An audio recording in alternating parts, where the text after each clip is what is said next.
ተመልካቾቼ እንዴት ናችሁ? ሰላማችሁ ብዝት ይበል። ዛሬ የተወሰነ ነገር ይዤ መጥቻለሁ። በጣም ትወዱታላችሁ። ለእናንተ ብዬ ነው። አሁን ሁለት ያየናቸው ነገሮች አሉ። ታይታኒክን አይተናል። እንደገና ደግሞ ኢትዮጵያ ውስጥ የተቀረጸ አንድ ሜኪንግ፣ ስሙን አላስታውሰውም፣ ግን ሜኪንጉን አይቼ ነው። እነዚህ ሜኪንጎች በጣም ይጠቅሙናል፣ በጣም ያስፈልጉናል። በብዛት የፊልም ለሚሰሩ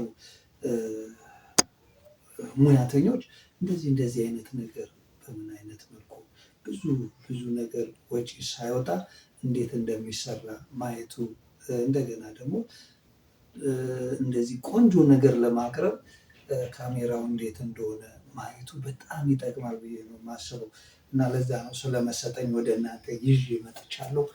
በኋላ ደግሞ የምናወራው ነገር አለ። አንዳንዴ ደፋር ሁኑ፣ በቃ ደፋር እስኪንሆን ደፋር እንሆን።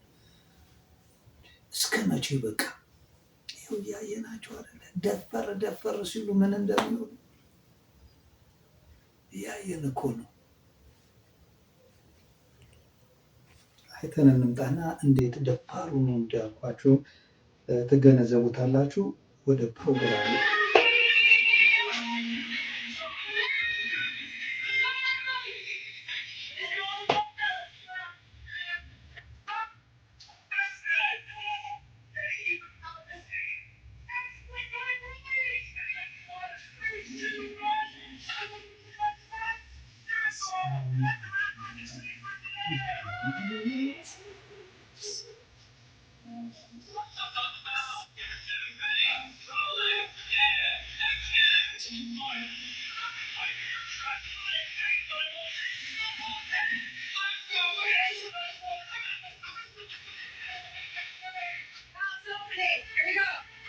tanks, thousands of gallons are released onto the grand staircase set. Stunt performers in authentic 1910s wardrobe battle the surge as cameras follow through the flood. Watch the swing on that chandelier. Keep moving, folks. Keep moving. Water up, 3, 2, 1, go. Oh, keep it messy, keep it panic. Roll camera B and act. ብላችሁታል።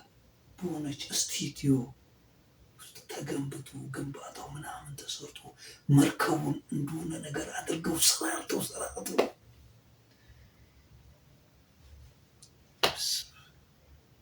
የሚገርም እኮ ነው። የሚገርም በምን አይነት ካሜራ ነው የሚሰራው? ክሮማውን አይታችሁታል? ያንን አረንጓዴ ነገር አጥፍተ ከጀርባው እንግዲህ የሆነ ነገር ስጡ። እንቀጥል። ሁለተኛውን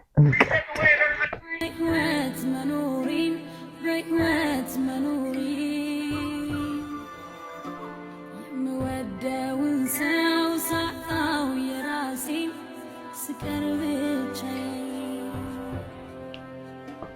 እህን እያልኩኝ ቆሜያለሁ እኔ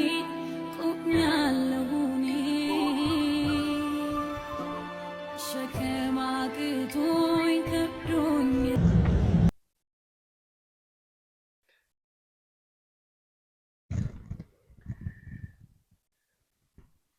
እንደዚህ ሜኪንጉን ማየት ሞቲቬት ያደርጋል። ሞቲቬት እንድንሰራ ያነሳሳናል። ይሄን ያቀረቡላችሁ እንድትሰሩ እንድትነሳሱ ነው። ፓፓራዚ እነ ከሪሜ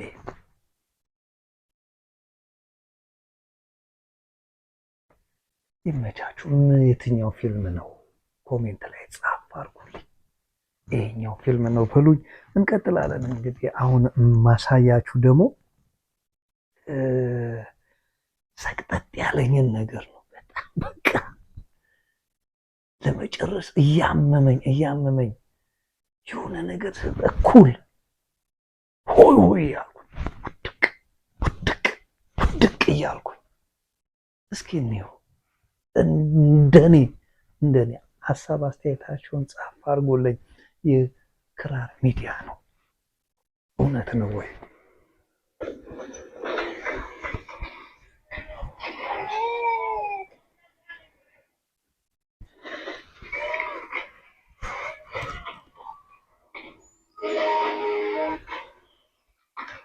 በስመ አብ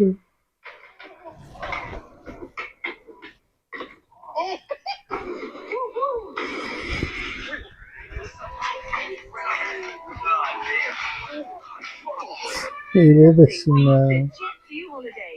And right now, you can save £50. Cole and show her how to የቀበጡ ለታ go ahead and take off. Aquí tenemos aquí. Soy un pirata. Que me parto un rayo. The motherfucker up over the corner. Okay. Oh.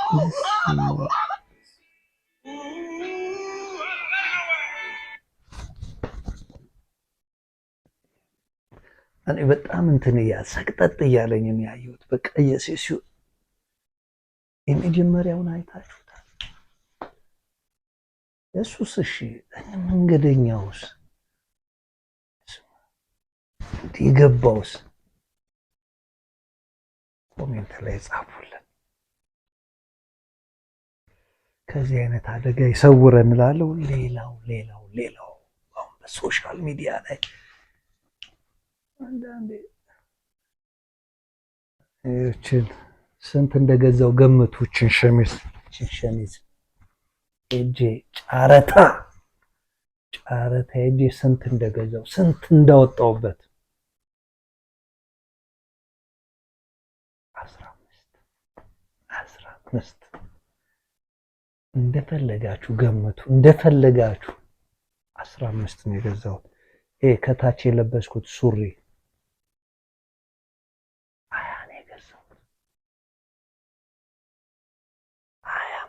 ስንት ነው? 15 ማለት ስንት ነው? እኔ ላይ ያለው ጫማውን ተውት። ጫማውን አልነግራችሁ ገምቱ።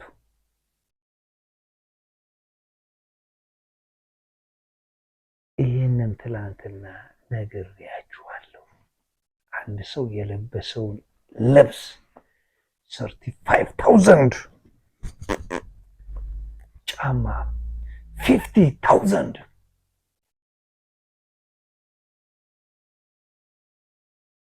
አሁን ደግሞ ምን አለ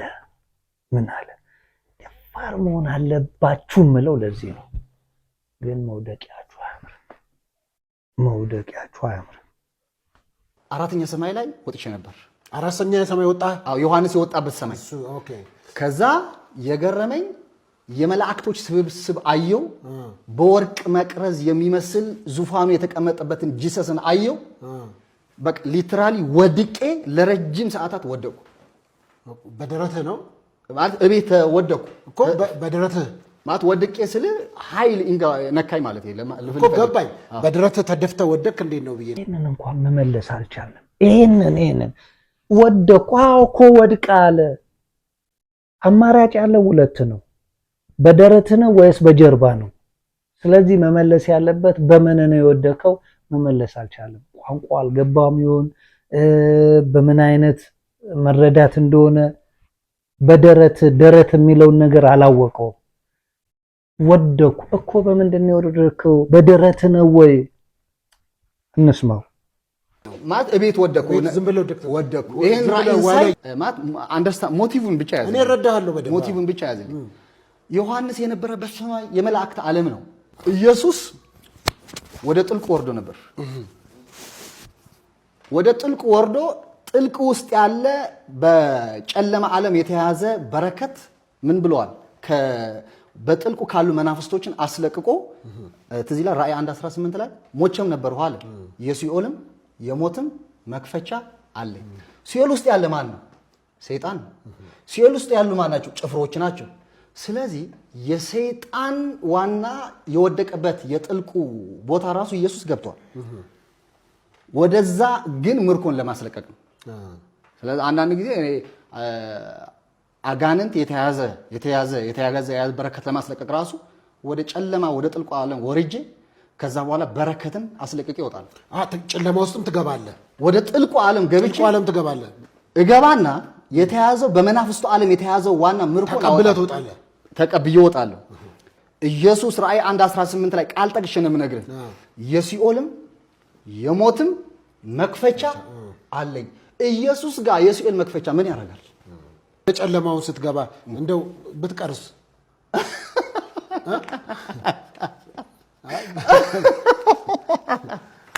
አሁን እንደዚህ የሚመለከቱ በቀጥታ ስርጭት እንደው በቀረ የሚሉም እኮ ይኖራሉ እኮ ገባ።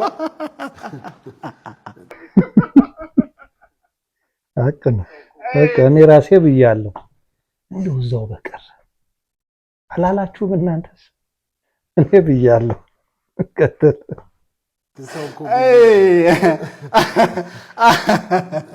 አረ በጣም ታስቃለህ አንተ ራስህ። ጨለማ ውስጥ ገብተህ ሄደህ ነጥቀህ ከወጣ ኢየሱስ ካልቀረ እኔ እንዴት ልቀር እችላለሁ? ኦኬ እንደ ኢየሱስ ነው አንተም። አዎ ኢየሱስ የገባበት እኔ እንደ ኢየሱስ ያው ምልህ ገብተህ ከወጣ እሱ የገባበት ገብተህ ከወጣ ያ እንደ ኢየሱስ ከዛ ወደ ሰማይ እንውጣ፣ አራተኛ ሰማይ፣ ከዛ ወደ አምስተኛ ሰማይ 6 7 ሄደሃል። እስከ አራተኛ ሄጃለሁ። እስከ አራተኛ ላይ ሲሄድ ግን አይ ዶንት ኖ የእግዚአብሔር ዙፋን ምኑ ጋር እንደሆነ ጂሰስ ያለበት ኤሪያ ሰማይ ላይ አላወኩትም። ግን እውነት ነው የምነግርህ ይሄን ራእይ ሳይ በጣም ነው የገረመኝ። እንደ ቅድም እኮ አይቼው ወደኩኝ አልክ እኮ በወርቅ እንደዚህ የሆነ ዙፋን ላይ ኢየሱስን አየሁት እኮ አልክ እኮ። አሁን ሪል ዙፋኑ ይሄ ሪል ዙፋኑ ሰባተኛ ነው አራተኛ ነው የሚለውን ድምዳሜ አልደረስኩም። ማለት ጀስት ብዙ እንትን ይፈልጋል። ብቻ ዝም ብሎ ዛፍ እንደ ሰው ሲወዛወዝ ሰው እንደ ዛፍ ሲወዛወዝ አይነት ነገር ብለር የሆነ ነገር ነው ያየኸው አይደለም? ታዲያ ካልሆን ጥርት ያለ ነገር ከሆነ ዮሐንስ የገባበት አራተኛ ሰማይ ላይ አገኘኸው? ዮሐንስን እዛ ብዙ የእንጂሎች ስብስብና በወርቅ መቅረዞች በዙፋኑ ላይ የተቀመጠ 24ቱ ሽማግሌዎች የሚሰግዱለት የ24ቱ ዙፋን መክፈቻ ያለው እርሱ ራሱ ጂሰስ ግን አይቼዋለሁ እኮ። ታዲያ እሱን ካየኸው የትኛው ነው ዙፋኑ? ሰባተኛ ላይ ነው ለምን? ሌላም ዙፋን ካለ ብለህ ነው? ዙፋናት እኮ ነው የሚለው መጽሐፍ እኮ የሚላል ዙፋናት ይላል። ዙፋናት ስለዚህ አንተ የአራተኛውን ያየኸው አንድ ዙፋን ያየሁት እኔ። እንግዲህ ከዚህ በነገራችን ላይ ግን ብዙዎች እንደዚህ ብለው አልዘለቁም። መውደቂያቸው መጥፎ ነው። አንድ ማስታወሰው ሰው ነበር። አሁን ባለፈው ክርስቶስ ኳስ ያያል ብሎ የመጣ መጨረሻቸው እንደዚህ ነው። ምንም አይረጋጉም። መረጋጋት የለም። በለበሱት ልብስ የሚመኩ ትምክተኞች ናቸው። መልካም ይሆንላችሁ። እንግዲህ ሀሳብ አስተያየት ካላችሁ ሀሳብ አስተያየታችሁን ጻፍ አድርጉልኝ። ይህ ክራር ሚዲያ ነው። ክራር ሚዲያን ሰብስክራይብ አድርጉ። ሁሌም እንደምለው ለሀገራችን ሰላም፣ ፍቅርን እግዚአብሔር አምላክ ያድላት። ሰላም ሁኑልኝ።